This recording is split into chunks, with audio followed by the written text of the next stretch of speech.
enemy. Think that it was meant to be. Living in a time where disease is on every screen. I won't let them fester me. I know most are festering. Negativity. You almost lost me there for a minute. I'll tell you that much. What happened? So I'm sitting down, and there's a movie that came out. I don't know if it was last year. With I always say his name wrong, so correct me if I'm wrong. But I think it's Jason Statham. I always say it Yeah, wrong. I think Yeah. Statham, right? So it's a movie called Wrath of Men. Have you seen it? Mm-mm. Yeah, I never even heard about it, dude. So I put it on, and he's like, so far he's working for like a security company, one of the like protecting one of the armored trucks.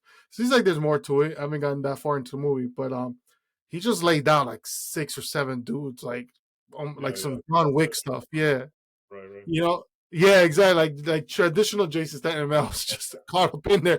I'm looking at my watch. I'm like, oh shit. It was immersive, man. Huh? I was at the gym till 8:15. I was like, oh crap, we're on these things. So around like 8:10 is when I dipped from the gym and I headed over here. Yeah, man. You got to keep that swole figure, man. Like I was telling you the other time, bro. You looking solid, man. You're like chiseled out here. Appreciate it, bro. Hey, once we start hitting them 30s, bro, you gotta start taking care of your physique more often than not, right? That is so true, man. You know, I turned 31, and it's like I want to work out more than I've ever worked out before because I'm like I'm only getting older. Things are gonna hurt more. Matter of fact, there's 2 new things I'm gonna start doing. Meditating. I know some people put like a spiritual connection to it, but for me, meditating is more just clearing your thoughts and really just Right. being fine with yourself, right? And it's been huge, right? Instrumental, because I feel like one of the biggest struggles that I feel like a lot of people in general deal with, it's like the fear of being alone with your own thoughts, right? And like the anxiety of being alone with your own thoughts, because so many things run through your head, so many things just go in and out. And I've been very intentional of just learning how to hone that in and just focus what's in front of me. So my meditation will be a conversation with God, and nothing else matters. No family, myself, nothing matters. It's just that conversation I'm having there, right? Then the second thing I started doing is mobility training, right? Where it's like I'm not just lifting weights, and I'm not just stretching, but I'm doing like different mobilities within the hip, legs, arms. Right. Yeah, just to make sure I keep all that moving, because I don't want to be 40 with like hip problems, knee problems, elbow problems, all the laundry list of stuff, Right. Especially if you spend a lot of time sitting. I spend a lot of time sitting. Oh You know, yeah. for my job, I'm in front of a computer a lot. Um, so yeah, I've been trying to take up, soccer. I play once a week. I try to stay up to date with that, and at least weightlifting twice a week. Yeah. When it's at home, I have some dumbbells. I have a bench. I do some weightlifting, um, and then on Fridays, typically right before sundown, I'll do my 1 hour and a half of gym. Yeah. Um, so just gotta hate it. I hate every moment of the gym, but I do it. I That's found, what discipline comes in, man, because like I hate all of it, man. yeah, I if it was a perfect world where I could make all the money in the world, and not and be healthy regardless of what I eat, man, I'll be eating pizza, watching movies, but yeah. that's not the way the world works. You got to take care of the temple you've been given, and that requires exercise Right. and eating cleaner, right?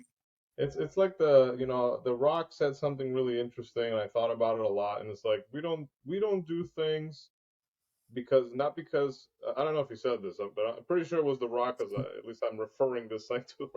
But he said we don't do things because we don't want to. We don't do things because we're not motivated. Hmm. And that kind of struck a note with me, because it's the reality. Once you're done with work, like once I get out of work, like that hour or two after, I get this grogginess. Yeah, And like I have yeah. to fight that mentally. I got this CT Fletcher in my head. I don't know if you know who that is. That this crazy workout guy. No. He's a legend. I follow a lot of his stuff. But he talks a lot about working out, and he curses everybody out. He's like that drill instructor in my head. He's like, "Come on, bro," That's and like David Goggins for me. right. And he says it's like nobody wants to go to the gym. You just got to get your ass up and go. That's what I do. Yeah. I get my ass up and go. You know, Yeah. even though I'm feeling kind of weird sometimes, I'm feeling groggy, sleepy, I'll go. You know what I mean? Yeah, yeah. Like right now I have so much more time than I've had before. So I love that I get to go at different times of the day. Right, But I'm starting to purposely. I like to punish my. It's the weirdest thing. Like I hear like people like how you hear his voice in your head. I right, will hear like a David Goggins or right, Andy right. Frisella in Whatever. my Right, head, or even like an Andrew Tate in my head. And right, when it comes to the taking self care, and it's like I'm like I don't want to wake up at 4 in the morning. Then the first thought that comes to mind, don't be a bitch. Wake up at 3:30 in the morning. right, For real though, so like, do I have to? And it's a battle, man. But that's a self torture that actually helps the mind. Another one that I do is I remember the Florida cold water is like warm compared to the cold water that we get up here. Yeah, so right. I take ice cold baths every single morning. Like I'll turn it on, and I will like it's like the worst thing ever, right? Right. But it's beautiful because when you have to fight it. You have to tell yourself, all right, the pain is real, the pain is here, the pain is not going to go anywhere. Just learn to accept it, right? So you step in there and you're like, ooh, but then you start really focusing, and man, I'll tell you, man, it really messes with, not messes, it really launches the dynamic of the day forward. Well, then that's the same principles of fasting, in Mm, scripture. mm, Once a year yeah. we're commanded to fast on Yom Kippur, and it's a day that I remember when I first did I never fasted without food and water for a day in my life, you Yeah. know. Um, and I remember when I first started doing Yom Kippur, it's that same feeling, you're depriving your body of what it needs to focus on the spiritual things and strengthening yourself spiritually. Mm, That's why when the Messiah said, "Only through fasting and prayer can you deliver yourself from certain things," right? mm, Uh, and that's what he meant. When you fast that way, right? And the biblical fast is no food, no water. Right. I don't know. Some people like to call fast to a variety of different things, right? Whether, I'm fasting from food or I'm fasting from fasting. You know what I'm I mean? fasting for video Right, games. I'm right, fasting from this. right. Yeah. From masturbation, whatever you're fasting from, right? But the biblical fast, why I emphasize like the biblical fast is when the Messiah says fasting, or when you see fasting in the Hmm. Bible, typically it means no food and water, right, for a certain period Hmm. of time, depending on how long you fast, right? Yom Kippur, you fast from sundown to sundown. Usually it lands towards the end of the year, like November, September-ish. And I do it every year. Well, it's a very important day for our belief.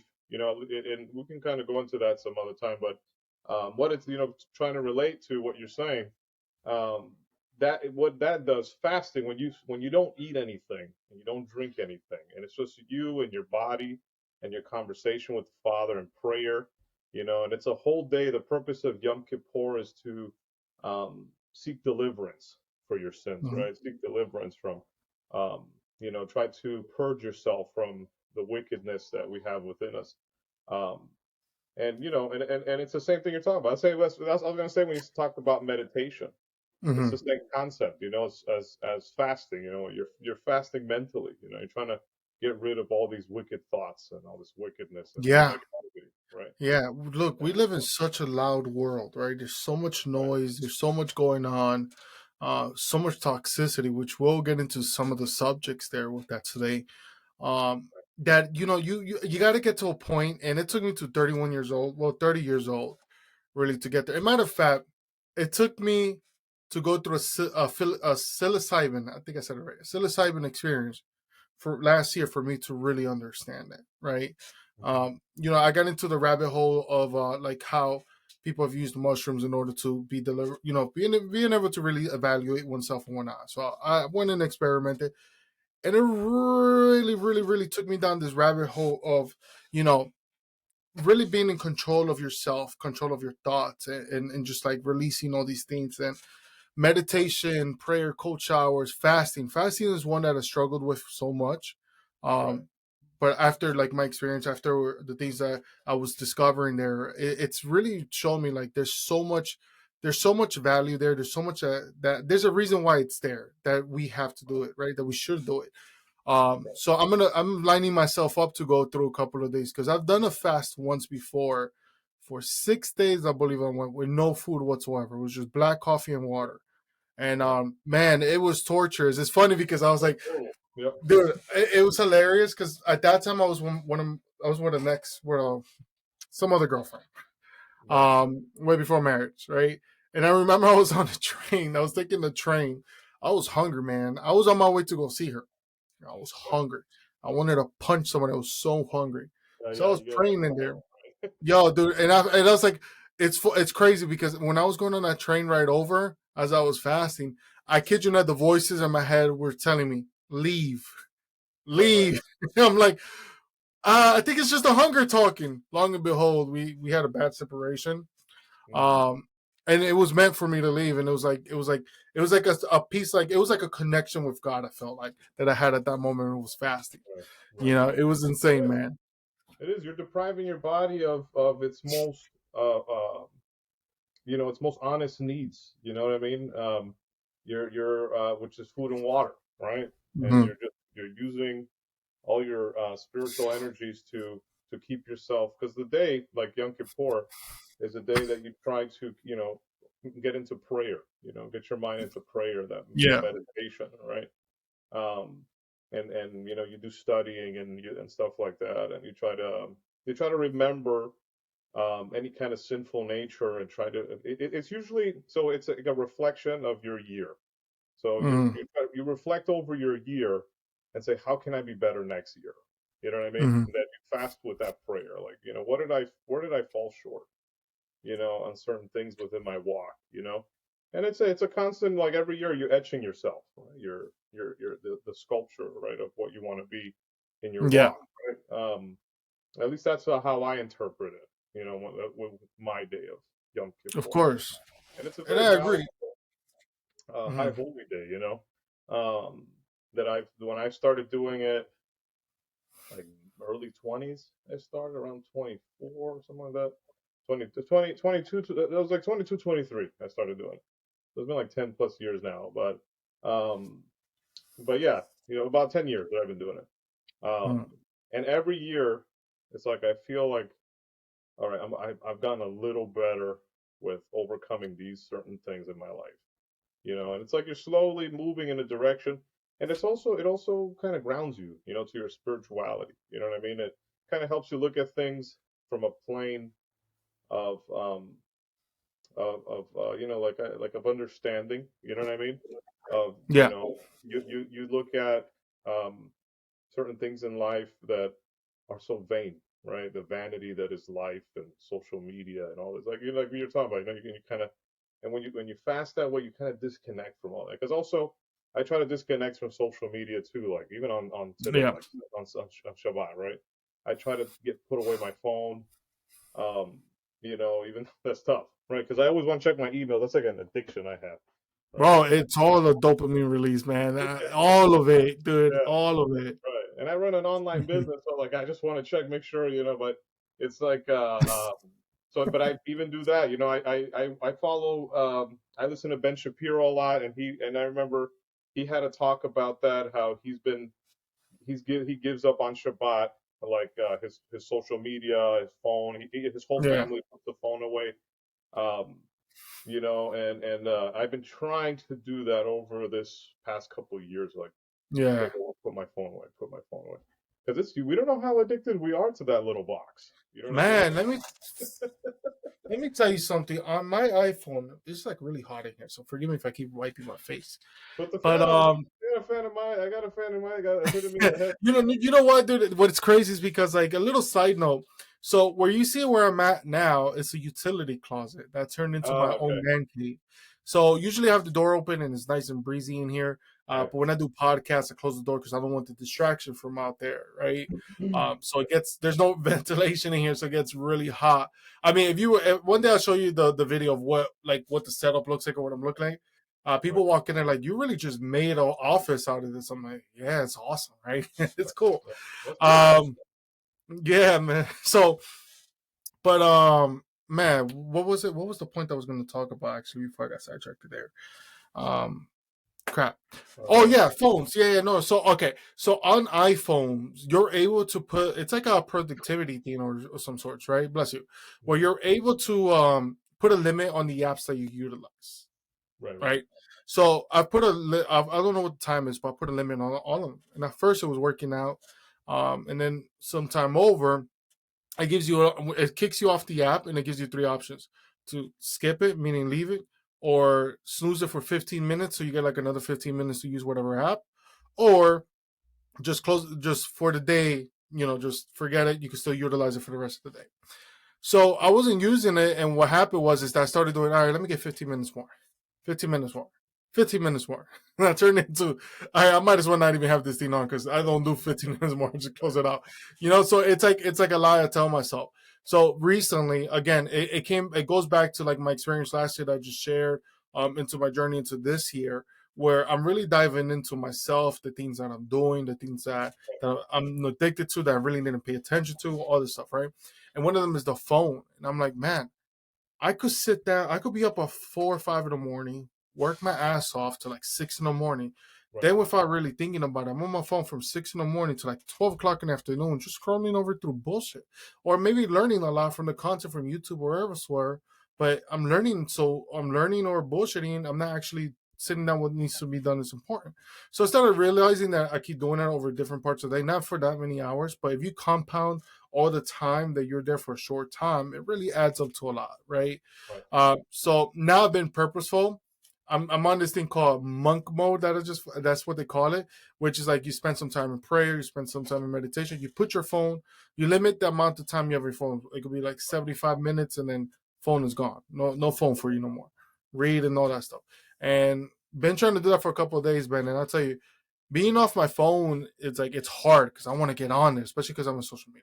It's like Oh, crack. It's right. like a drug, Right, you right. know. It's But equivalent. They've done studies that yeah, they've getting like a notification is as addictive, like as almost as addictive as heroin, or something like that. Like trying to read that text or something is almost as addictive as heroin or something like that. yeah, it's terrible, man. And it's like you think about it, like you remember just a couple years back when we were younger. Right, You'll check a text message, but that was about it. right. There Well, wasn't now much we on have our phones. entertainment. We have tons of Huh? entertainment right now on our phones.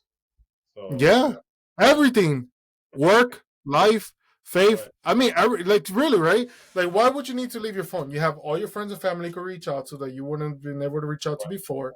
You can see all the news from different outlets, different perspectives. You can learn so many new skills. You can play so many different games. I mean, there's almost about everything and anything that's on a phone to keep your attention on the phone. That's just the problem itself. That we forget there's an outside world outside of that phone. right, right, right. Yeah, man, it's the detox. I try and detox today. On Shabbat, I try to detox. Um, I try to get my wife to detox. I try to get my kids to detox because they also like to be on YouTube Kids and stuff. Yeah. Uh, but yeah, it's definitely it's a matter of balance, right? Like anything in life. Yeah. That's one of the beauties of the Shabbat. It's a lot of, and we can go into all the depths on that, on Shabbats and high holy days. But there's a book called The Shabbat, right? By a gentleman called Hesher, I think I don't want to butcher his name. I think his name is Hesher, but he was Mhm. a Jewish guy from I think it was sometime in the 50s or 40s. I don't remember the time frame specifically, but he talks a lot about what is the purpose of the Shabbat and all that. And one of them is so that man can conquer the matter of the universe. Mm, It's the mm, it's our spirit conquering matter, and not matter mm, conquering the spirit, right? So mm, the point is to return to Zion, right? Return to Jerusalem, return to the Father spiritually, and not let the world consume you, because the world consumes you, dude. If you allow it, day in day out, the world's consuming your jobs, your stresses of everything, life, Social now we live in the most consuming era of all time, you everything, know. dude, everything. You know what's crazy about that, man? I gotta share something about that because I was legit meditating before I started watching a movie and stuff, and I was thinking about all of this, right? Right, Um, Back to as I mentioned earlier, I went through the whole road of psilocybin and stuff. Back to that experience, I remember when I was sitting there, I was thinking about one of the thoughts that really stuck with me the most was um, being so caught up on the next move, the future, what's going on everywhere else, and all the stuff like that, and not really focusing on what's here, like what's here, right? Right, right, And so many distractions, so many things, as you were saying. And it's like, you know, we need to hone that in, because if we don't hone that in, and I try to tell my wife the same thing, you know, because she gets anxious about particular things. I'm like, you need to sit there, and yes, anxiety is very real. I'm not going to say it's not, oh, yeah, but anxiety is the fear of tomorrow. If we learn how to separate ourselves from the fear of tomorrow and just start focusing on what God has given us in front of us right now, there's gonna be right, so much sense of release. I've been a person that, man, I'll tell you, I get anxious, right? Well, I used to get very anxious. The past 2 weeks, you know, we've had, well, now 3 weeks, we had an event unfold that would have made me just complete panic, right, right, right? right, right, But with the understanding of, well, I'm not sure. Tomorrow, I can have a call that's going to change my life, or I can have a call that's going to destroy my entire life. I don't know. So I'm going to focus on the now. And by focusing on the now, being present in the moment, what I've realized is that I've become a better person. I've handled things much better. I've expressed myself much better. I mean, the list of things just goes up and up and up of how much your life is improved when you focus on the things that are now and shut out the rest of the stuff that honestly right, can change at any minute. right, right. And it's the channeling of, like, I think we talked a little bit about that on the phone. I heard someone talk about it. I think it was on the Rogan podcast, where when you so we all have energy, right? We start off the day with a certain amount of energy, and then at Mm-hmm. the end of the day we need to rest because we've depleted our energy, right? So every day you have a certain amount of energy that you give to your job, to your kids, to your wife, to your life, right? Completing a day's work, right?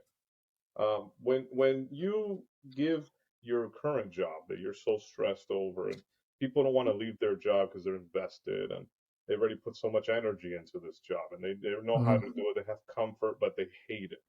You know what I mean? Yeah. And it's so overwhelming, it's stressful.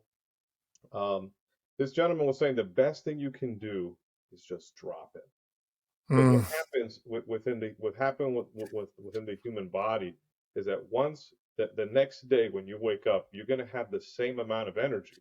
Now the difference is that you're not giving this energy to this thing that's destroying you anymore. You know, you're Mm-hmm. giving energy now to a new beginning. And I can tell you from experience, That's I deep. dropped 2 jobs like that, and I did this subconsciously. My last job I dropped was a year ago, and within Mm-hmm. a month after I stopped working, I started my business.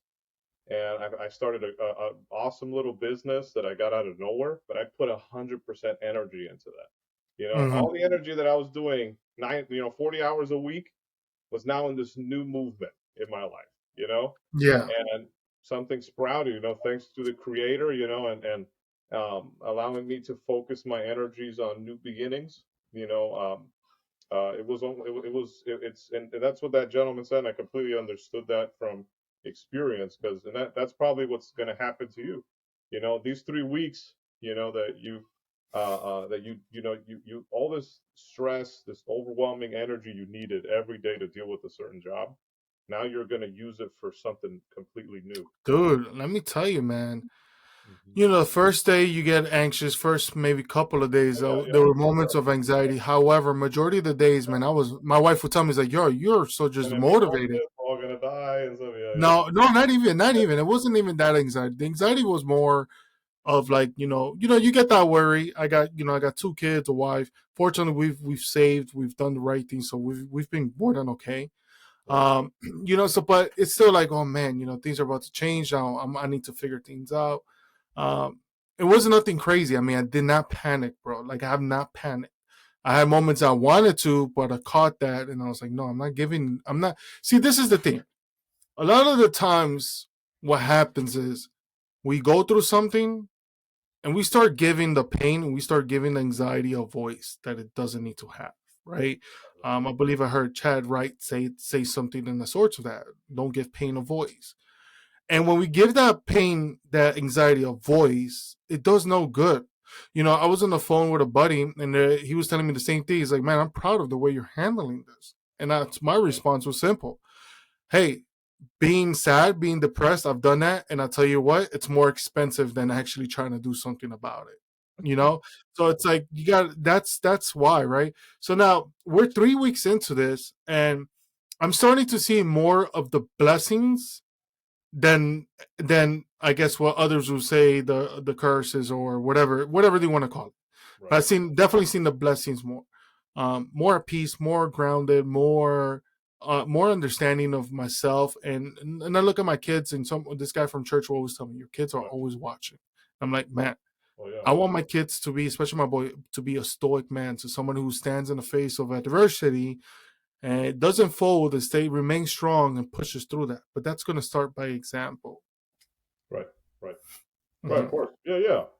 Yeah. 100%. And then now that you're transferring this new energy, the issue with dropping something like that that provides a steady income is if you just allow yourself to now be you know what's the word you know, when you allow yourself to be influenced negatively, right, by what happened, right? You Mm-hmm. drop this job. Now you don't know what's going to happen. You know, all these insecurities start flooding in, right? If you allow yourself to get to a point where this becomes something like a wall, right? Instead of being an opportunity, for new beginnings and to now transfer energy. Now, so it's not a matter of like, well, I'm shutting down the power plant. You know what I mean? Yeah. It's you're transferring energy. If you look at it as a form of I'm transferring now, I'm taking this energy and I'm transferring it to something new, and I'm going to put the same efforts that I do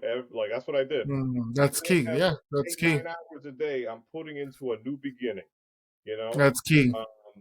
same thing you were doing at your job, 8 9 hours, right?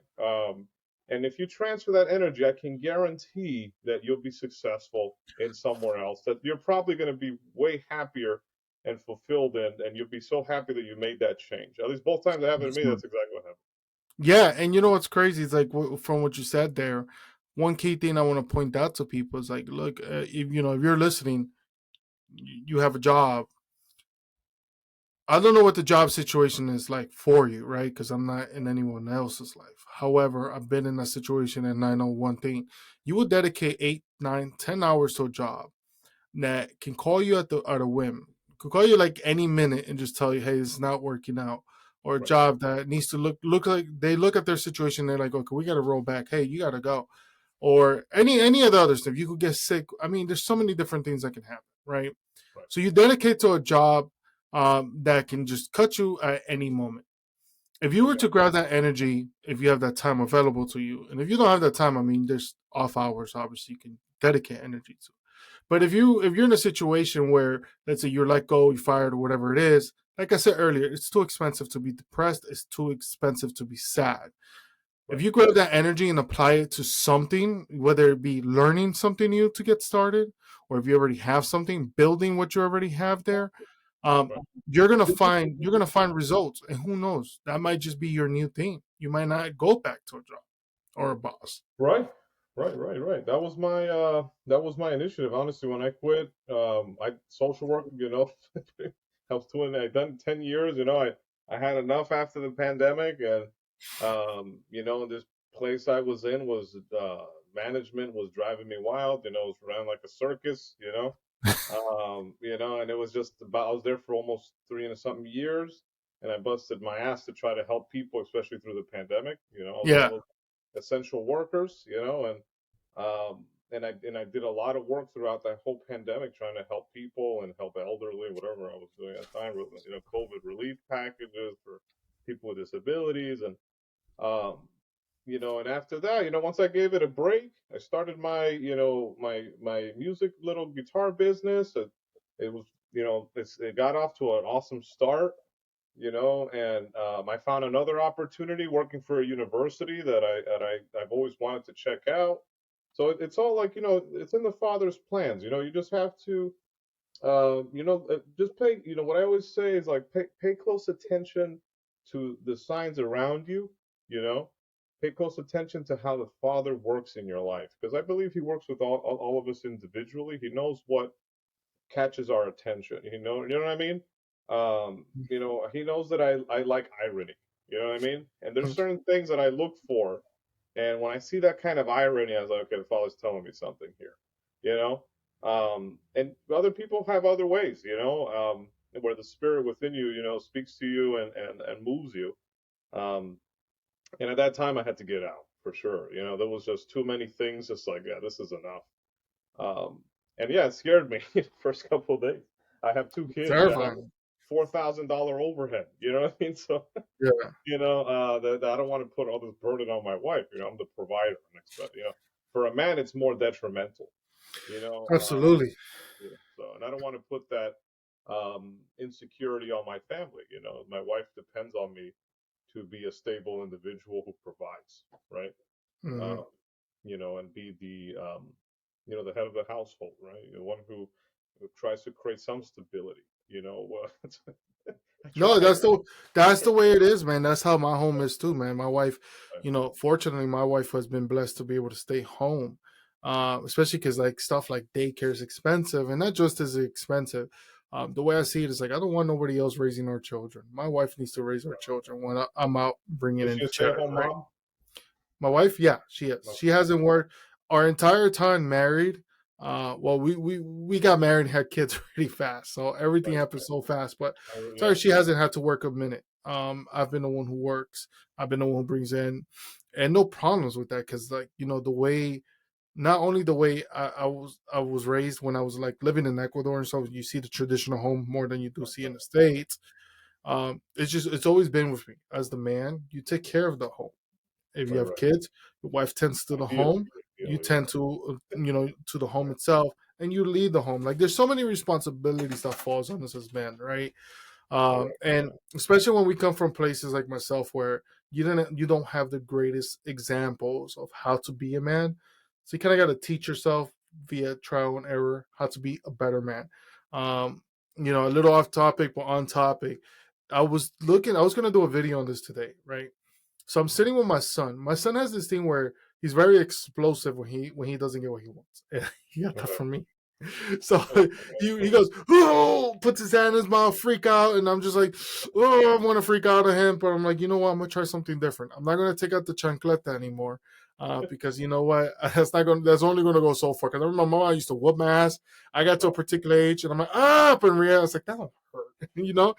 So I'm Right. like, that's not gonna help. Right. So my son is 2 years old, and when he freaks out, I will grab him over, I'll sit down with him, and I'm like, look at me. He looks everywhere. He wants to cry. He wants to freak. I'm like, and I give him with a stern voice. I tell him, look at me. And he goes and looks at me. I'm like, okay, I want you to do this now. Right. Right. So he's 2 years old, and he will do it. He'll go. So he goes from crying, wanting to be angry, wanting to cry. He starts doing that, and then he looks at me and he just starts laughing. He's like, thank you, Dad. And I'm like, all right, I'll go play, right?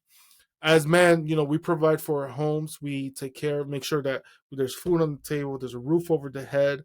We're providing for our families. We're putting clothes on backs, all that stuff, as well as making sure that we're leading our families in the right direction. And Right. leading our family can be, you know, and so there could be so many different ways on it. But in this case, it can be, Right. your children watch everything you do. So the way you carry yourself, the way you take care of your wife, the way you take care of your finances, they're going to see all that. Right. Right. Of Yeah. course, man.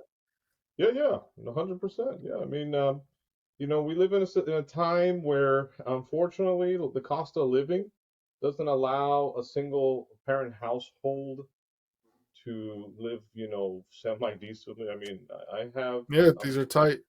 yeah, I have, I'm blessed. I thank, Yahweh for what He's provided. I'm blessed. My family's blessed. My wife has a great job. She's a manager at a bank. Mhm. For the most part, been working 10 years now. I'm a counselor at a university. But we're blessed, and I'm thankful for that. And if to live in a decent house, if you want a little bit of land, and we're not talking about something crazy, a little acre or quarter acre with like a couple, 3-2, you're looking at about over 100 to 130,000 a year, man, between two people, minimally, Mhm. to live a pretty decent life where you can take vacations when you want to take vacations. You Yeah, can go where you want to go. You know. It's definitely more expensive to do things now. It's definitely more like, for example, on my income, I was able to take care of us. We were able to do things. We were able to save. Right. And I wasn't not making six figures, making good money, but considering how much more expensive things have gotten, I'm like, Yeah. man, there's only one solution to the whole situation, is really to make more money. That really is it, That's because everything's just going up in prices. Jobs, I was doing a course this morning, so I was doing a coaching call with two guys this morning, right? And we were doing, well, like, we were breaking down their current situation and what their dream life looks like. And pretty much was to do that is just to break down their limited beliefs to see what they can achieve, or what they can work towards if they were just to get rid of certain particular beliefs in their head and all this other stuff. right. So in our conversation, I was sitting there and I told them, I was like, look, we were talking about jobs, and I was like, when is the last time you guys got a raise? And one of the people that was on there said, well, I got one last year and it was 25 cents. I'm like, well, you got 25-cent raise per hour, but cost of living just skyrocketed. It's not going to match up. You're falling way behind. All right. So we got into the conversation on understanding, either you got to find a better paying job, or you got to bring in another income to replace that one, or whatever that looks like Right. for them, if we still haven't discovered that, in order to live the life that he wants to live, or just live a life that's sustainable. Because rent is just going. Where I live at now, I live in an apartment, right? When I moved into this apartment, it was about $1,300 a month, 2-bedroom apartment. This same apartment now, not for us because we moved in time. For if you want to move in now, you're looking almost at $2,000 a month. Oh, You right. know, yeah. So and this is a matter of like 2 years. It hasn't been that long. In a matter of 2 years, you're paying almost $2,000 a month. So Right. if I look at his, like, say that example, what is 25 cents going to do for me? Nothing. What I'm saying? What's 25 cents going to do for you? Right. Right? So cost of living is going up, and I tell people, like, look, the only solution here is find a way to make more money. I don't know what that situation looks for everyone. Every situation is different. That's really Well, it. I would say there's two things. First thing is like the real estate, saying location, location, location, right? You have to find a place where the cost of living is low, right? Mhm. You might be in the middle of nowhere, right? You might have to be in a more rural suburban area in the middle of America somewhere. But you can't be big city and expecting to live well on a smaller salary. Exactly, because big That's cities not happening. cost a lot more. And Absolutely. I've I Exactly. lived in Miami, I lived in New York City, and I lived right by Philadelphia. Right. No, it Right. doesn't work that way. You can't get the both. You can't get both things. Not. I mean, I don't think you ever could, but not. At least in Miami, at one point, life was relatively um, affordable. At least when I lived there in the '90s, in early in Shit, when 2000. we lived out there, knew each other, Right. was so much more. Two Right. Right. bedrooms over there were like $800. Now we're talking Right. about Right. Right. Now that my brother more is than paying like double. 25 for a little Yeah, spot it's in my like three times basement. the price of what it was from when we were there. Yeah. Right, right, right. So that's the first thing. The recommendation I'd give people is like find a place, that has a mix between, has a decent, because you don't want to live in the middle, especially me.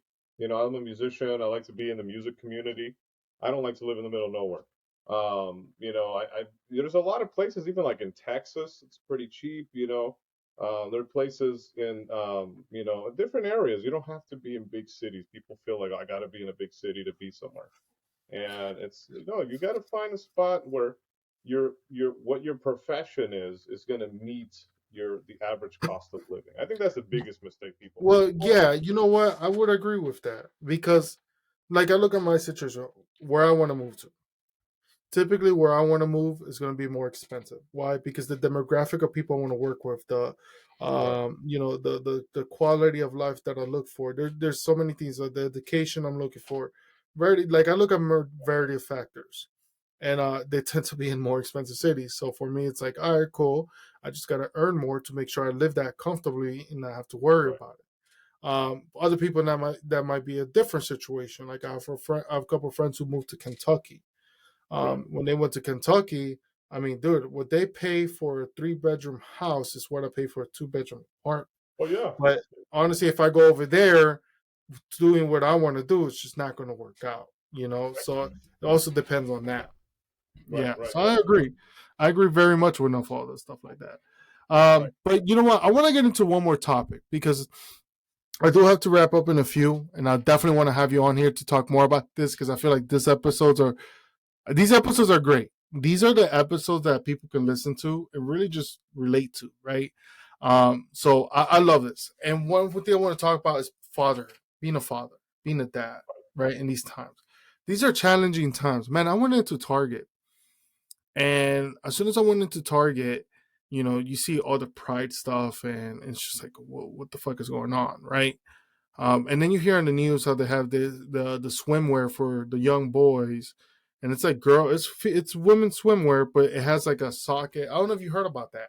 It has like a socket for boys to Yeah. tuck Yeah. I away heard their about stuff. what's happening with Target, right? The same. Yeah, I mean their stocks are plummeting right now because of it and all the stuff like that, right? So you know, just using that as an example, or the whole things with maps, the minor attracted people. I mean, there's so much out there, right?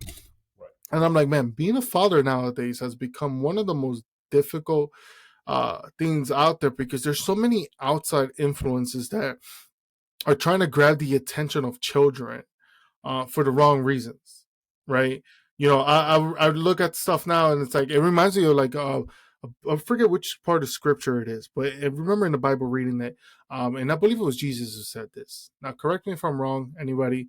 He was talking about a time where there's in this times things were going to be considered things that were once right will be considered wrong, and things that were once wrong will be considered right. And I look at times now, I'm like, man, it feels like that's what we're living, right? Like things that were once not okay, that were not acceptable, that were just wrong, Right. are being pushed to be okay. Like, man, anyone could judge me as the one, but I'm pretty sure every single person is going to agree with me here. One thing I am not forgiving with is any type of form of pedophilia, right? And the fact that that's trying to be made okay by particular groups of people, I don't want to say how it makes me feel because I'll probably get banned off YouTube just thinking of how I feel about that. But it's wrong. You know what I'm saying? So it's scary times to be a father. Like, how do you find yourself? How old are your kids right now? My daughter she just turned 6, and my son is gonna turn 3 now. Okay. So your kids are getting to the age they're exploring more. Like my kids are turning 3 next month. They're exploring. They get especially 6 years old. You Yeah. already have more. You see so Oh much yeah. more. You become very curious. Absolutely. How are you maneuvering through these times when there's so much nuttiness, so much craziness out there that Right. tries to influence our everyday life? How are you finding yourself maneuvering through that? So I mean, I can answer that in two ways, right? So first thing I can answer is like, we got to understand something, and I had this conversation with my assembly the other day. Funny enough, because Mm, we like to criticize the world around us, right? And they're all Jamaican, so they like, back in Jamaica, people were like this, were like that, right? And I told them something that I kind of say a lot, often sometimes. Is I know amongst people within the belief, they try to use our modern society, and we want to make it ideal, right? mm, and and I always say we can't expect Jerusalem out of Babylon, right? Because remember what we're at. That's what I tell people. Remember, you're in Babylon. You know what I mean? mm.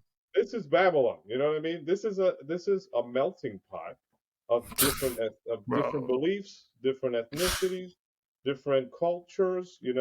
We live among Satanists. We live amongst Yeah. people who practice different beliefs. And Yeah. if we want to live in mutual understanding and respect, we have to respect everybody for who they are, right? Mm, Whatever you believe in. That's what I'm going to say first and foremost. If we, I know Christians and want to impede their beliefs, and like this is like, but it's like that's not how you live in a Babylonian society. You know what I mean? And if we were in Jerusalem and the creator of the universe was the governing body, like he is. I'm not saying he's not the governing because he is, but in America, we have a governing body here that accepts all forms of beliefs, right? Mm. And you got to expect that, right? Now, as a father, it is my job to teach my child, you know. And I know last time we spoke, we were going to talk about marriage. I pulled up, and maybe we can talk about this last time. I did like a little, Yeah. found a bunch of scriptures, and maybe we can go through some. I'll share it with you there on the chat. And I put together like a little study on like marriage and scriptures I found. Um, and there's a scripture in Proverbs that Solomon says that, teach your children the the Torah, right? The book of instructions. Torah, the Hebrew word Torah means instructions in Hebrew. Mm. So teach them the Torah, and they shall not depart from it when they're older. You know, Mm. what does that mean, right? That your job to your children is first and foremost set up a nest, right? And a lot of us suffer from that because we grew up in a pile of crap rather than a well constructed nest, Mm. right? Um, and so when you create a nest, when your wife is also a believer, you're not bringing in. And I have a whole thing there about like foreign women, who are bringing in Yeah. strange beliefs, and that was a big thing against Israel, right? All you can do, Ronnie, as a father, and all you have control over to a certain extent, because they can take that from you too if they want it, but you have control over your house, right? You can make sure that your house is a dwelling place of Yahweh, right? Make sure that His law is. That's what I make sure of. That His law is what rules my house. Yahushua is Mm-hmm. in my house. You know what I mean? He is accepted in here. His laws are the ones who rule my house. So that's first for me, right? So I Mm-hmm. teach my children that since day one, you know. So no matter where they go through in life, right? Me and you have been through Babylon, right? We grew up in the hood. We grew up with all the temptations we can think of. We were both, at least I, was recovering from drugs, stupidities, and I lived a pretty reckless life for a long time, right? Mm-hmm. So I know what it's like to live through, the Babel, how would you say it? Like, and I know that it's funny how sometimes we think it's Spanish, but like through the intestines of Babylon, right? Is how you would say it in the Spanish, right? But we know what it's like to go through the intestines of Babylon, right? Mm-hmm. So to answer your question, so what happens with Target? What happens with? I mean, do I expect it? Sure, it's all prophecy, right? We read about it all the time. I understand that we want to live unite. These Christians, which is almost 50% of America, right? Because I assume most conservatives are Christian, right? If I'm making a semi-general statement, right? 50% of Republicans are probably Christians. I can probably say that safely. You know, Mm-hmm. um, want America to be Christian like it used to be, predominant, right? Um, and um, and unfortunately, over time, I mean, I think it was more of an illusion because there was always a lot of different kind of people here. Um, I think as the most important thing I think that we have to focus on is that we have to not focus on what the belief is. We have to allow people to be responsible for their children and be responsible for how they raise their families, right? I love how there's certain things in Florida that allows the parents to do those things. Give the parents all the rights to raise their children. That's great. I think we have to try. Our societies have to be as just free from and just make it as plain as it I was when we grew up, right? Just our schooling system was plain. They weren't teaching you anything that was religious or and the Spanish word is laica, or like or like or non secular, right? Where it's a secular non secular thing. Right? That word always I think non secular is where it's non religious, right? Or secular is Yes. religious. Well, secular is non-religious. Yeah. Right. So I believe in a secular society in terms of like schooling because you can't have one and have the other, right? If you allow Mm-hmm. someone to get in, someone else is going to want to come in, right? That's when you see that a lot, right? You can't have Christianity, and then you want, but the Satanists say, wait, but I also want a seat on the table. But wait, you know what I mean? So if you Yeah. want to, you got to let everybody in, right? I think what we have to focus on is like a general consensus of what is good, right? Right. We know that general consensus of what is good in a Babylonian society is that we have to respect one another's beliefs, right, Mm. and not impede on one another's beliefs, and that's how we're going to live in peace, and that which is what we want to achieve. I want to be in peace. I don't want nobody to bother me. I want to be able to live my Israelite home life at home, as an Israelite and observing my beliefs. I don't want people knocking down my door because I'm an Israelite, right? And I'm not going to knock over anybody's door, right? Um, and I think that when we start impeding into things, right? And I don't know if you, if you agree with me on this, but I feel like once we start impeding on other people's beliefs, um, is when we have problems, Mm. and we have these issues in societies, right? If we can just come to a consensus of an overall good, we know that it's not good to steal, right? We know that it's not good to teach to steal. We know that racism is not good. We know that as a general consensus. We know that there's a command, like a 10 commandment of general consensus, right? We know that there's all these different laws that we all can say, yeah, I agree with that, right? Mm. Do I think that we should be teaching in schools that like the question of evolution, right? And should we be teaching evolution? Should we be teaching these different things, right? Um, I'm not a scientist. I'm not a science professor. I'm not going to pretend to be one, right? I don't believe in evolution. I'm not going to teach my children evolution. You know, and I think me and you, for the most part, can as you get older and your brain is developed, you can make your decision. No, did you really understand evolution in middle school, or you know what I mean? The last thing you give a crap about in middle school is evolution. You know what I mean? Mm. Well, for me, I loved it. I love that whole Right, topic. right, right, What broke me off of that whole topic was when I was an adult and made my own decisions, started reading things on my right. own, And we all right? do And that. yeah, and I agree with you when it comes to the whole like keeping schools vanilla kind of deal. Like for Right, example, honestly, in my school, in like any schools, I wouldn't want Satanism to be taught. right, right, You know, right, and they're gonna feel the same way towards Christianity. right, And I have my bias, right? I think right. Satanism is totally wrong. And they're gonna feel the same way, right? So we think they're crazy, they think we're crazy. It's just gonna be a back and Right. forth It's a battle, back and forth. And what you know? happens? You cause Yeah, problems. Right, yeah. It just starts problems, and you know what? In all honesty, man, I don't feed into that so much because a lot of the times what I've seen is people from that side end up converting over, right? Because they right, start seeing it for themselves. So I'm like a firm believer. Let them see it themselves. Let them go through the journey and whatnot. So I wouldn't want that in school.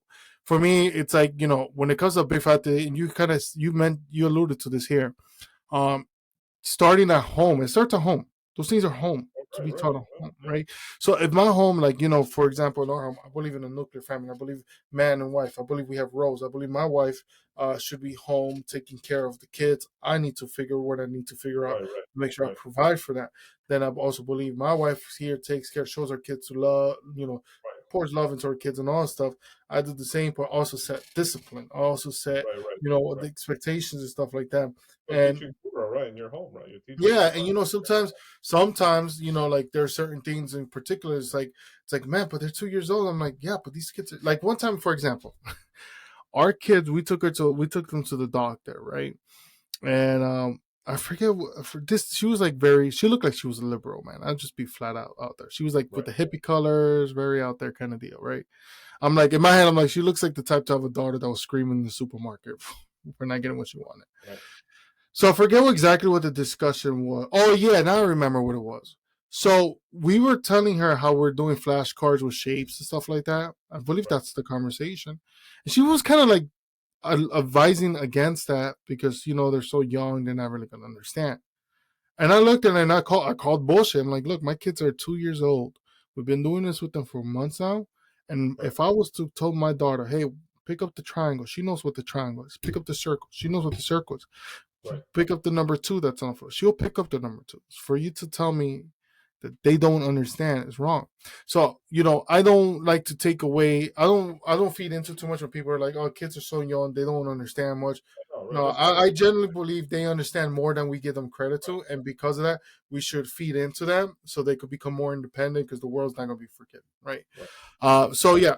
So why do I bring those things up? Well, when you have a home where there's structure, you have a home where there's love, where there's encouragement, but there's also a set of discipline, but you also allow them to fail, right? For example, when I was young, my mom told me, never put your finger in the socket. Right. Don't put your finger in the socket. What did I do? Put my finger in the socket. And it fucking hurt. It hurt real bad. No, you were gonna try it, yeah. Yeah, it hurt. But guess what? What did I never do again? Put my finger in the socket. My kids, sometimes they do stuff. I tell them don't do it. They don't listen. I'm like, you know what? It's not gonna kill them if they do it again. I'm gonna let them learn for themselves. Right? My daughter was jumping from one chair to another, and I'm like, I just sat there and I watched. And then one day came aboard. She's never done it again. And I'm like, told you. You know what I'm saying? Like, let them, sometimes I let them fail so they could see on themselves, hey, right. As long as they're not going to put themselves at risk, right? So bringing the structure, teaching them at home. I have a Bible laid out. My daughter goes to it. I'm like, that's the Bible. She's like, what's that? It's like, that's the word of God. And my daughter picks up on that. The other day we were praying. She finished a prayer by herself. Again, 2 years old. Right.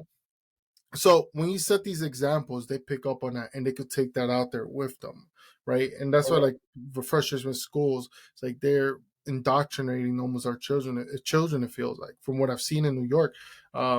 My friend was telling me about his daughter, how she came out of school. She's like, I think I want to be a he, they, he, them, or whatever with the whole pronouns. She's a girl saying this. Right. I was like, no, we're not having this here, because that's the indoctrination in school. So like you were saying, we should keep our schools very vanilla, very plain, right? Teach the stuff, teach history, teach the things that matter, teach economics, teach the stuff that gets them ahead. General education, right? Mm-hmm. Correct. General education is going to get our kids ahead, not like this all these other ideologies, regardless where it's from, because those should be done at home, right? Those should be fundamentally taught and led at home, and then goes from there. Yeah, so I agree. I think I will agree with most of that. Yeah, man. Yeah, I mean, I look again. I was a social worker for 10 years, man. I helped anybody and everybody. No matter where you're from. I worked closely with the homosexual community in Miami. I used to work with the Ryan White people, and I used to work with a shelter called the Lotus House. It was very LGBT friendly. And I'm there not to, if I share my beliefs when they're welcome. If they're not, look, I'm here to help you. Yahushua has given us the, he said to be the light onto the world, right? I'm not here to cast any further issues and instabilities on people, right? If I my job was to help, if I can assist, of course, if I can in any way. I'm not here to tell you how you're living is, that's between you and the creator.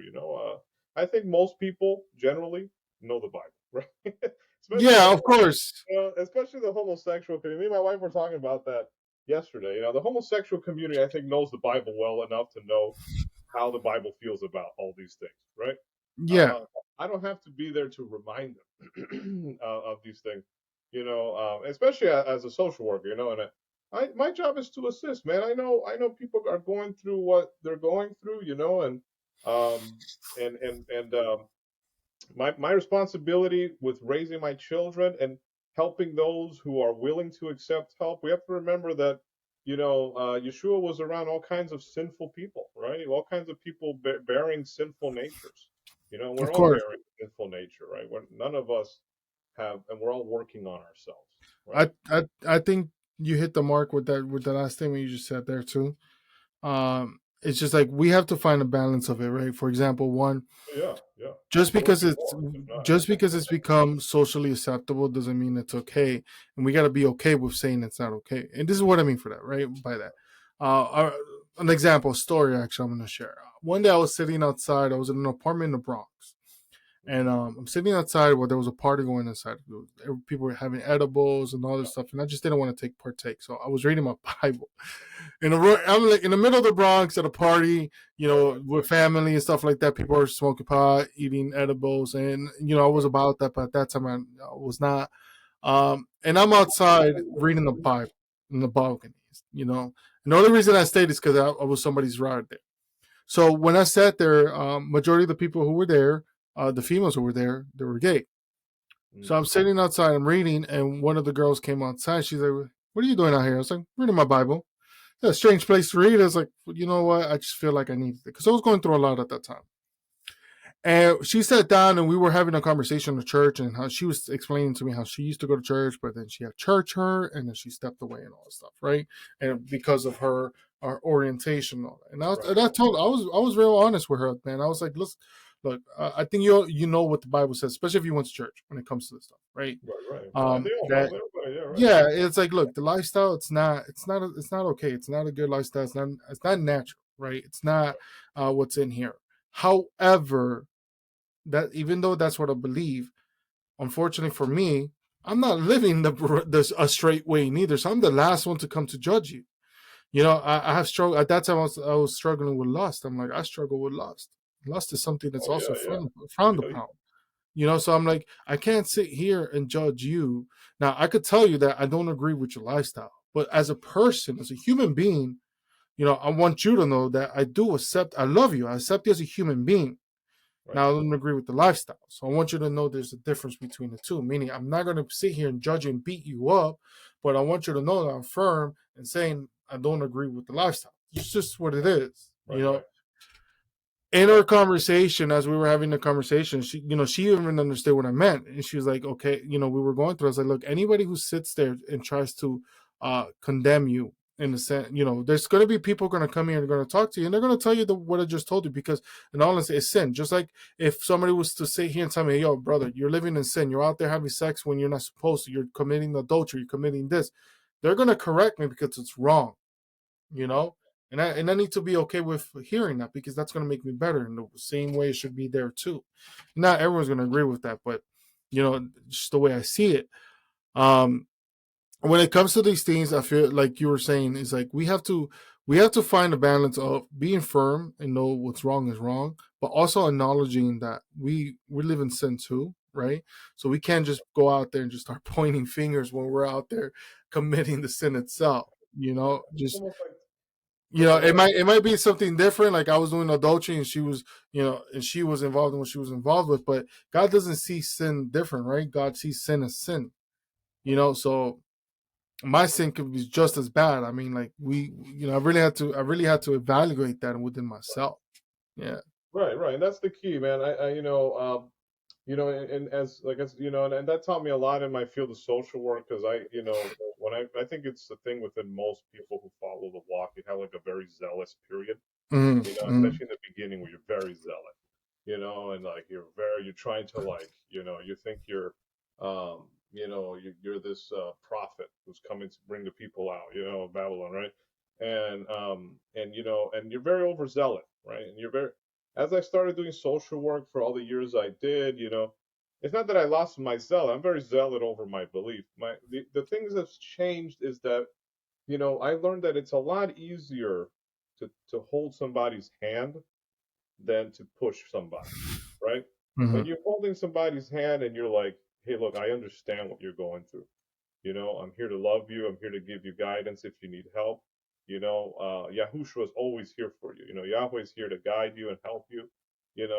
My wife, because me and my wife were talking all about this yesterday, right? And I said, and we asked each other, like, if you were a pastor at a church, right? And there's a homosexual couple there that comes every religious day, whatever you do, Sundays, we do Shabbat. Every religious day they come, and they're the most faithful people, right? Would you kick them out of the church because of what they practice? And I mean, I said no. I was asking her that, but I said no, of course not. I had homosexual people in my assembly, that I knew, clearly they're homosexual, but hey, look, I'm not one to tell you what you know, your revelation with the Creator is your revelation to the Creator, right? I'm coming here to Mm. listen to the word of the Father, right? I'm coming here to pray. I'm coming here to build the brotherhood, you know.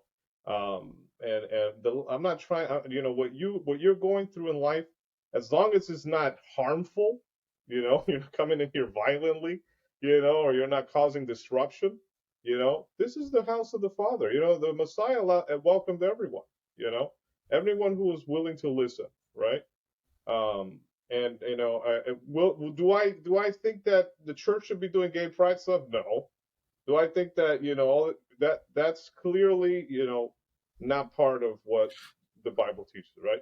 But what if a couple decides to come to my church and they're openly, they could be a married gay couple, you know, it's none of my concern what they do on their in their private life, right? I think it comes down to, again, to balance, right? Where it's like, it's a good question to ask, because if I have a church and that same situation is going on, right? Like, let's say, and I've been to plenty of churches where that's there. Right, right, I love all those people, man. I'm not there. I'm not saying you're gay. That's it. It's right, over. yeah, No, no, no, no. right, Listen, look, again. It's a balance. They need to understand. I mean, if they're in the church and they're going in there, they're gonna, we want them to be in the Word, right? right, And right. You in want that, to the prayer is same prayer as mine. Deliver me from my sin. Deliver them from their sin. right, But right, that's the relationship with God. I'm not here to impede on it. I'm here to right, show right. love, and I'm here not to sugarcoat anything. I'm here to say, Of course if the not. question comes up, Ron, how do you, because I've had this happen before.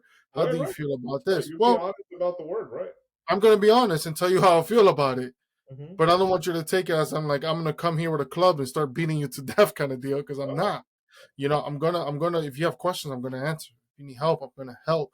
If you're in need, I'm gonna be there, But I Right, want you to understand that I'm gonna approach it just the way I would appreciate if you approach me if I'm doing something that's wrong as well. right, You right, know?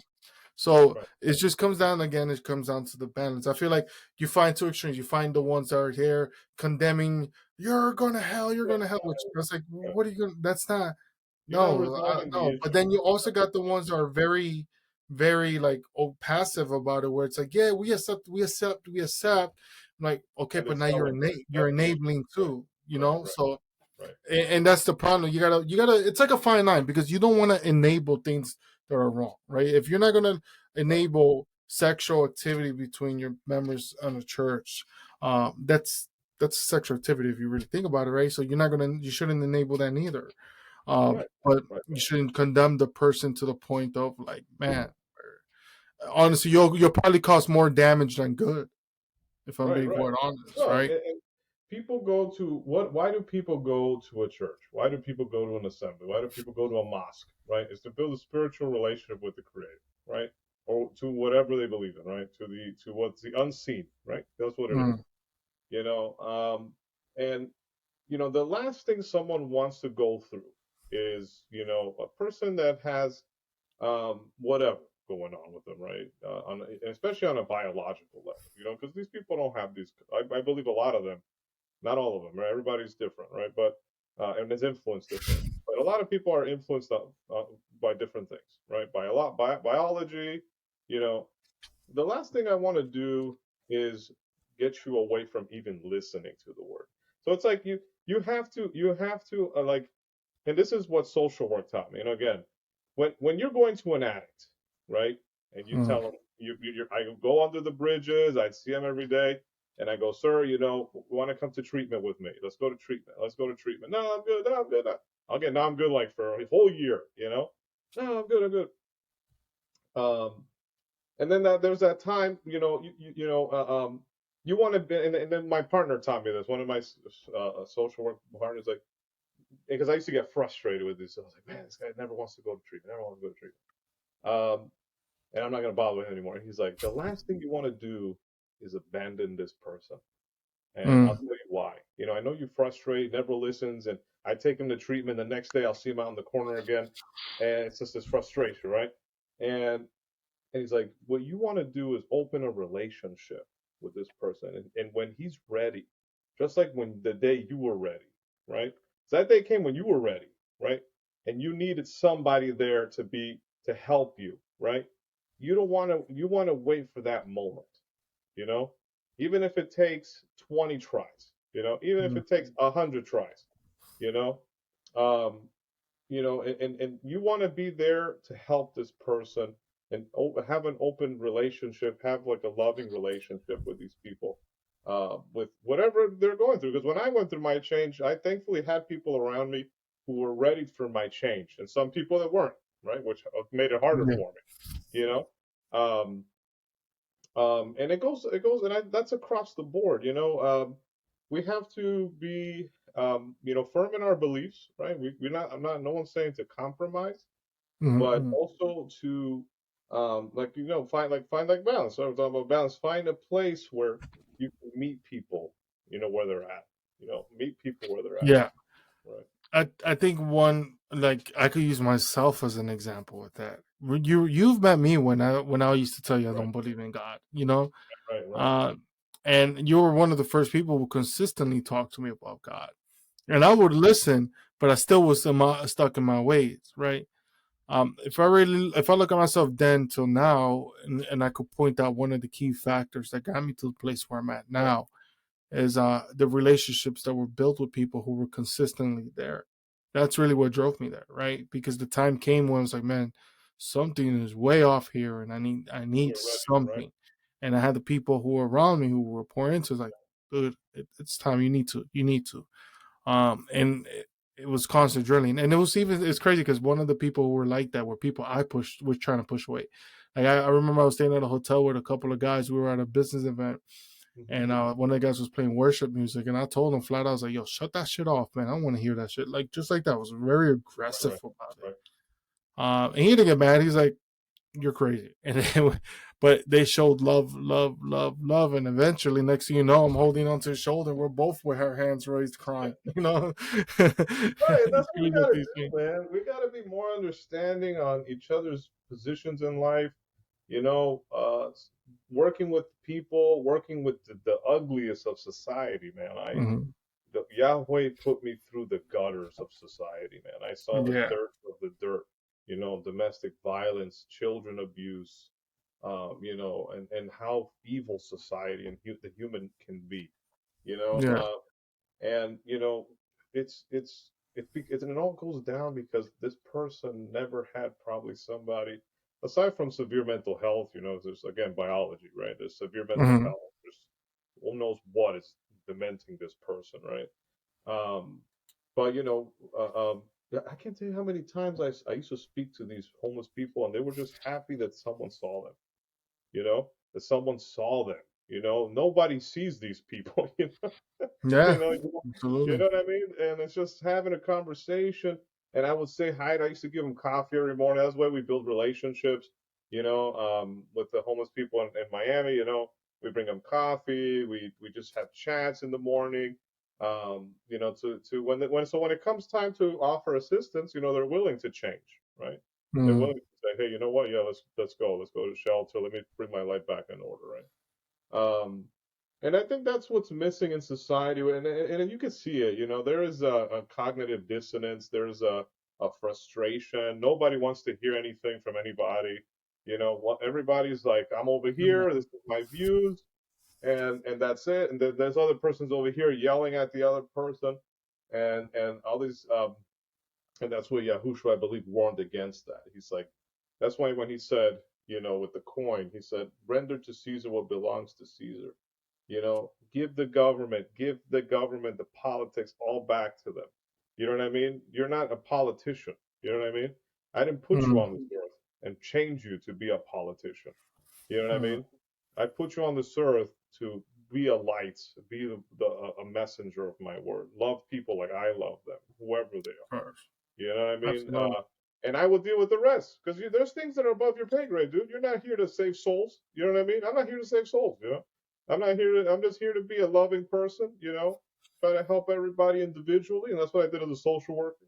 Try to help everybody individually, whoever you were, whatever you were. You know, I try to meet you to where you are, and I mean Yeah, that's what I learned from studying psychology. Right? You have to meet people where they are. No matter how terrible their life is or how terrible they are. I used to help pedophilias. I mean, what is it called? Forgot the name pedophile, for people who do pedophilia. What is it called? child Pedophiles? molesters. Oh yeah. Uh, so there's a place in Miami they used to call Skid Row.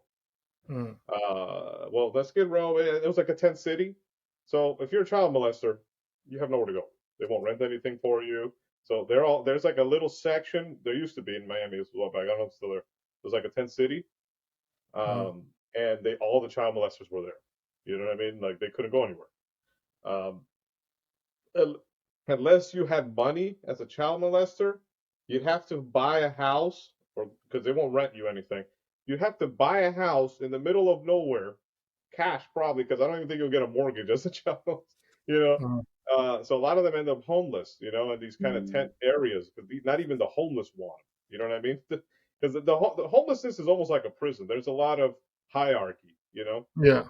if they find out you're some weird dude or you're a rapist, they persecute you like if you were in prison, right?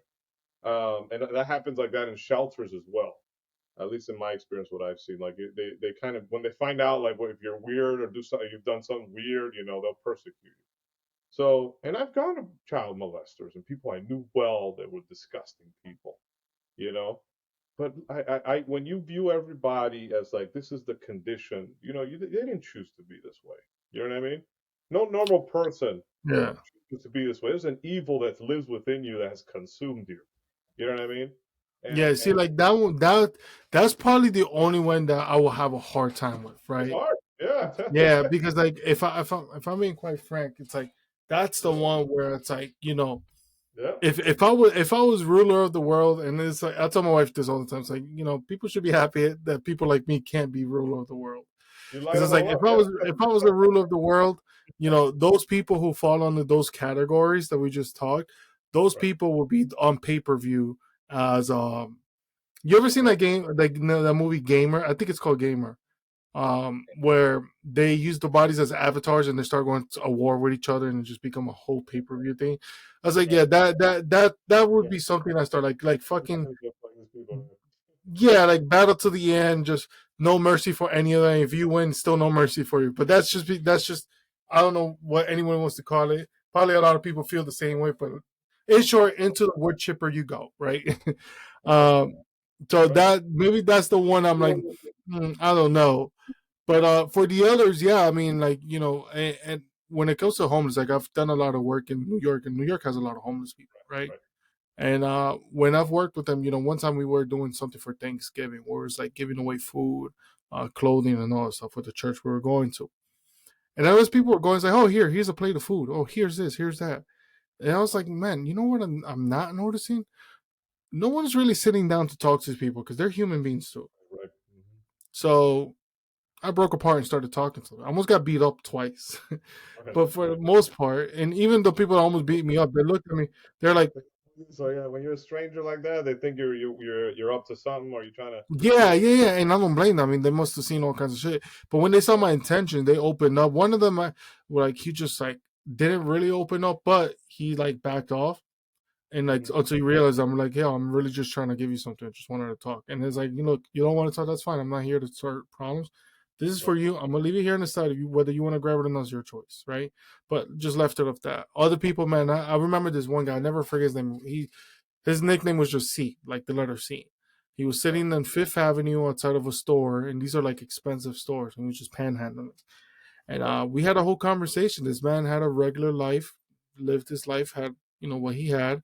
Unfortunately, lost all of it, made bad decisions, felt a lot of stuff, and ended up in that situation. And I never kept up with him because you meet so many of them, you don't. But I pray, like in this particular case, that this man turned his life around. He was good from what it sounded like. He was a good man. He just made really bad choices, and I think sometimes we forget that these are human beings too, right? So there's a lot that goes there. But you know what, brother Zamar, I'm already an hour 18, is usually over the time. So what I want to do is this, man. I want to close out with one message for the young people, right? Who are Sure. listening to this, people who are in a rut. And then two, I don't want this to be, this is just the episode. I would like this to be part one of more of two, right? So Sure. if we can get, so continue this on, because we still got to hit the topics of marriage. We still got to hit the topics Yeah. of, deeper parts of like when it comes to faith, And just like being a man walking in faith, because there's so many challenges that we face from like exposure to all the women on social media and radio stuff. So guys, tune in for part 2 because we're gonna dive into deeper parts. But for you, I want you to share one thing, okay? And this is the one thing. For the person who's listening to the show right now, who's in a place where they're in limbo, they don't really have a relationship with God, they believe in God and not believe in God, but they're also struggling with their personal lives, and they just want to have a better mindset and start looking towards faith, start looking towards God. You follow what I'm saying? Right. Let's say that's a person we're talking to right now. What's one piece of advice that you would like to give that individual?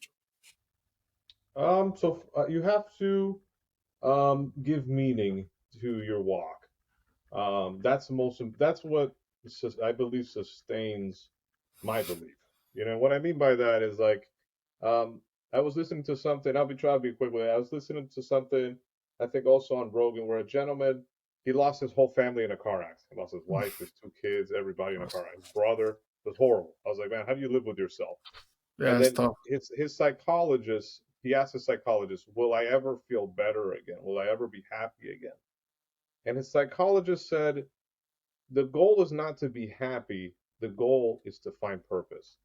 And That's I think deep. that was really powerful because that had That's me thinking deep. for Yeah. like a couple days about Wow. that. And I'm gonna relate that to your question, Wow. right? How do you give somebody that's in limbo? You have to give definition to your life. You have to give your life a purpose, right? You have, and by purpose, you have to have like a mission, right? You have to act upon it. You know, Yeah. when I did those 10 years of helping people, I never felt so good about my belief in my that's acting upon my belief. And that's a scripture, right? You know, your belief, works is a big part of it, but what is a belief without works, right? And you have to, not that your works will define your belief completely, right? But it will help give you your belief a purpose, Mm-hmm. right? So whenever you get a chance, spend time studying, spend time speaking to people, do volunteer work, do something outside yourself to define your relationship with the creator, right? That's Um, powerful. that's what helped me, No, that's powerful, man. You shared that story, and I sat there. I'm like, I already thought of people I need to talk to and share just that, right, because that is powerful. I mean, like, and you know what? Matter of fact, now that I really think about it, and I don't want to take up too much time on it because I feel like you just gave me a whole nother world to talk about. So we're gonna save this for part 2. But I think that's really what happened with me, right? And what do I mean? Well, remember when I said like a situation happened and things became chaotic, but I held myself strong throughout the situation. And I think to the core of all of that is that even though things look gloomy and scary from the onset from that moment, there was purpose.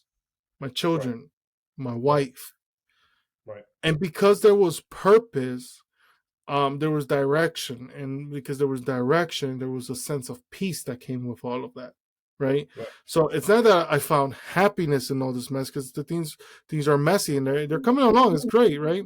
But things are messy. But because there's purpose in this mess, it just makes it so much easier to I'm not sure if I'm making sense there, but when I think about what you said, really, that's exactly what I think about. In my own personal situation, as being as transparent as possible. So thank you for sharing that, man. That's awesome. Yeah, man. It's all about identity, bro. It's all about identity, who you are, what defines you. I learned a lot from Jordan Peterson. I listened to a lot of his stuff about things like that. You have to create your identity in this walk, right? You have to, as someone who's in limbo or unsure, first you have to be sure about what you believe in, and, Mm-hmm. and by doing, that's why it's study to show yourself approved, right? Study the scriptures, study. So when someone asks you something, you're not like, I don't know anything. I don't know. That's another thing they used to block. They used to mess with me. Like I didn't know much, right? Mm-hmm. When I first started this walk, and I became so obsessed with that. I was like, I'm gonna read the whole Bible. I read the whole Bible like two, 3 times. Then I started reading all these different books, and then I started learning Hebrew, and then I started studying with rabbis, and I started learning all these different things.